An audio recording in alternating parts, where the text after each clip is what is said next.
अब तो अनेक लोग ये भी स्वीकार करने लगे हैं, हमें इस बात का शक ये होता है कि ठीक है, कौन सी ऐसी शक्तियां थीं जिन्होंने भारत के अंदर अनरेस्ट पैदा करने का कोई मौका नहीं छोड़ा।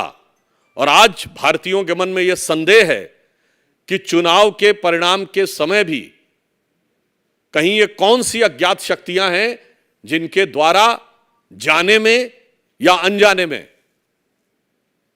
ये लोग संचालित होते हुए नजर आ रहे हैं।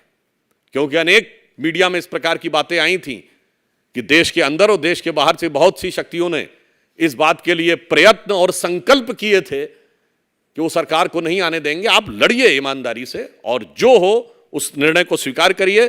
तो मैं सिर्फ ये कहूंगा, अभी जो फिलहाल एग्जिट पोल के जो रिजल्ट्स आए हैं, हम लोग बचपन में कांग्रेस एक नारा देती थी कि सारे भारत से नाता है और सरकार चलाना आता है। अब जनता ने बता दिया कि सरकार चलाना किसे आता है और सारे भारत से नाता भी टूट गया। अब इनका नारा केवल एक हो गया है, लोकतंत्र नहीं सुहाता है, इसलिए केवल बवाल मचाना आता है।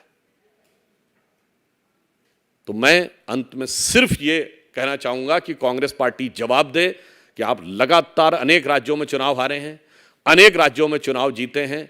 चुनावी प्रक्रिया और लोकतंत्र के ऊपर आघात भारत का कोई भी भारतवासी स्वीकार करने को तैयार नहीं है। चुनाव की हार जीत के लिए आप परिपक्व विपक्ष की भूमिका कैसे निभाई जानी चाहिए हमसे सीखिए। हम सबसे लंबे समय तक विपक्ष में रहे हैं, सबसे ज्यादा चुनाव हारे हैं, मगर कभी भी इस प्रकार का आचरण नहीं किया है।